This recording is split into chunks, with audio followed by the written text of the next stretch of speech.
Daily current news programme में आपका स्वागत है। डेली करंट न्यूज में हम जानेंगे आखिर क्या है अराकू कॉफी, जिसका जिक्र हुआ मन की बात में। हाल ही में प्रधानमंत्री नरेंद्र मोदी ने मन की बात के 111वें एपिसोड में आंध्र प्रदेश की अराकू कॉफी का जिक्र किया है। साथ ही उन्होंने पिछले वर्ष भारत द्वारा आयोजित G20 शिखर सम्मेलन के समय अराकू कॉफी को मिली लोकप्रियता का भी उल्लेख किया।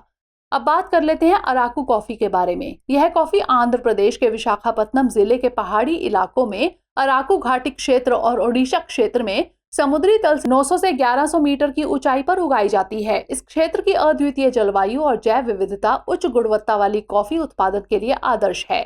इस किस्म का उत्पादन आदिवासी किसानों द्वारा किया जाता है, जिसमें वे जैविक खाद, हरी खाद और जैविक कीट प्रबंधन प्रथाओं के पर्याप्त उपयोग से जुड़ी प्रबंधन प्रथाओं पर जोर देते हैं। इसकी विशिष्टता इसके स्वाद में है। वर्ष 2019 में अराकू कॉफी को भौगोलिक संकेत यानी GI टैग दिया गया था। बात कर लेते हैं भारत में कॉफी उत्पादन की। इसकी खेती मुख्य रूप से भारत के दक्षिणी राज्यों में की जाती है, जिसमें कर्नाटक 54%, केरल 19%, तमिलनाडु 8% प्रमुख हैं। इसे आंध्र प्रदेश और ओडिशा 17.2% और पूर्वोत्तर राज्यों जैसे गैर पारंपरिक क्षेत्रों में भी उगाया जाता है। भारत विश्व का एकमात्र ऐसा देश है जहां कॉफी की संपूर्ण खेती छाया में की जाती है, हाथ से तोड़ी जाती है तथा धूप में सुखाई जाती है। GI टैग प्राप्त भारतीय कॉफी के अन्य प्रकार हैं। कुर्ग अरेबिका कॉफी विशेष रूप से कर्नाटक के कोडागु जिले में उगाई जाती है। वायनाड रोबस्टा कॉफी विशेष रूप से वायनाड जिले में उगाई जाती है, जो कि केरल के पूर्वी भाग में स्थित है। चिकमगलूर अरेबिका कॉफी विशेष रूप से चिकमगलूर जिले में उगाई जाती है, जो कि दक्कन पठार में स्थित है।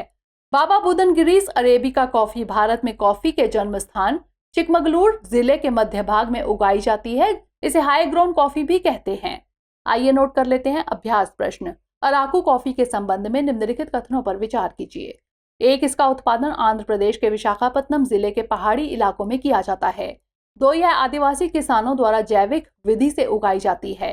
3. वर्ष 2021 में अराकू कॉफी को भौगोलिक संकेत यानी GI टैग प्रदान किया गया। उपर्युक्त में से कितने कथन सही हैं या फिर हैं? केवल 1, केवल 2, सभी 3 या फिर इनमें से कोई नहीं? इसका उत्तर हमें कमेंट सेक्शन में जरूर भेजिएगा। धन्यवाद। डियर व्यूअर्स, अपने एग्जाम की तैयारी को और बेहतर करने के लिए हमारे चैनल को लाइक, शेयर और सब्सक्राइब करना न भूलें।